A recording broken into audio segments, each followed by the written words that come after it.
Harley has just announced the changes they've made to their entire lineup for 2021 and there's quite a bit of stuff to go through, so let's make some sense of where the motor company is steering the ship.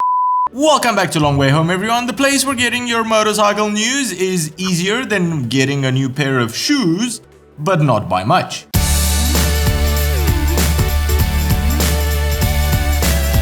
Harley seems to be following their new hardwire strategy, which was put forward by their new CEO to the letter, since that is pretty much what they've done with their new 2021 lineup. Cut away all the non-performance, which in this case apparently meant the entire entry-level Harleys, and concentrate on their bread and butter. Stick around.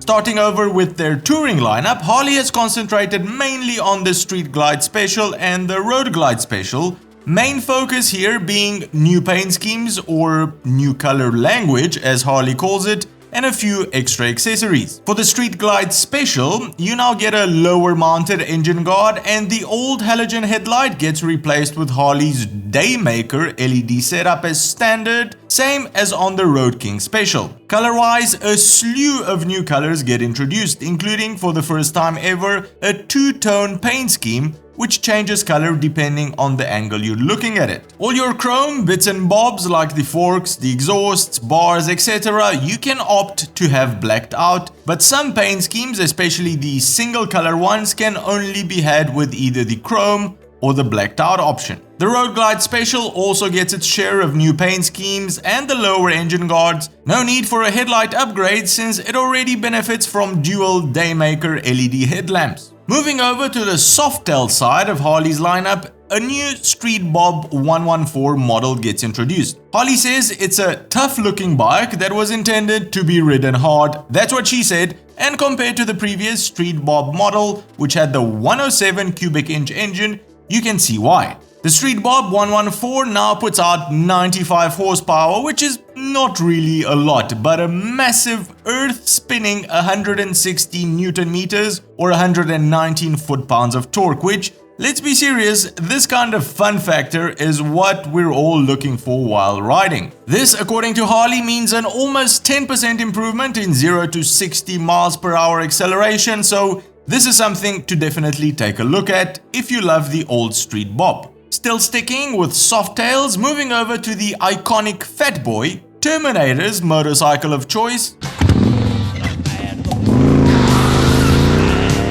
The Fat Boy now comes as standard from the factory with the 114 cubic inch engine and a hell of a lot more chrome. The exhausts, the headlight shroud, the engine covers are now all shiny chrome, no more satin finish, and this is exactly what Harley's research department told them the core Harley customer wants. And since their new strategy is to concentrate on their old school core base and not try and attract newer riders, the 2021 Fat Boy is now more powerful and a lot shinier. Both fenders, for example, have also been trimmed to show off the huge tire size for added presence, as Harley calls it. Now moving over to Harley's wallet-shattering CVO lineup. I mean, these are the bikes that Harley throws everything they've got at. If the King of Uganda wanted a Harley, he would get a CVO. This lineup includes the CVO Street Glide, the CVO Road Glide, the CVO Limited, and lastly, the most expensive, obviously, the CVO Tri-Glide, which, fun fact here, is not a motorcycle since it has 3 wheels. All models in the CVO lineup get new paint jobs for 2021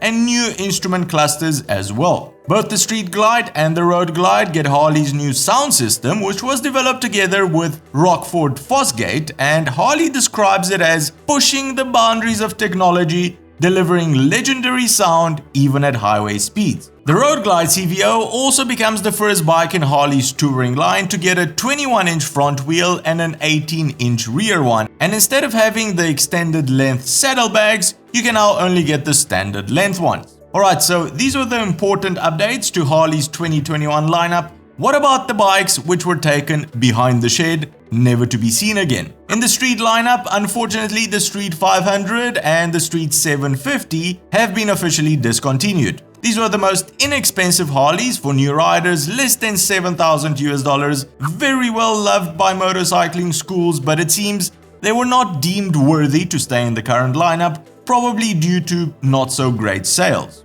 In the Softail range, the Lowrider, the Deluxe, and unfortunately the FXDR 114, a power cruiser which was only introduced back in 2019, get the boot. Again, none of these were probably great sellers for Harley, but they did fill a gap in their lineup which now remains open. The only other bike which we know still has to be unveiled this year from Harley is the Pan America, their first adventure bike. That gets shown to the world on the 22nd of February. Make sure you are subscribed to catch that.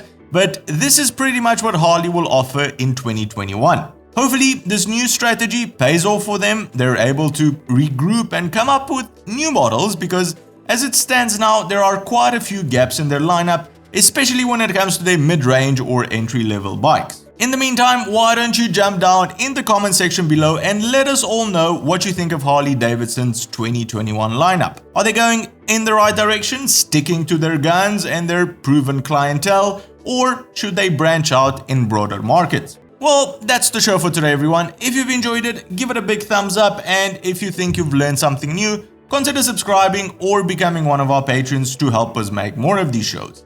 Cheers, and I'll see you on the next one.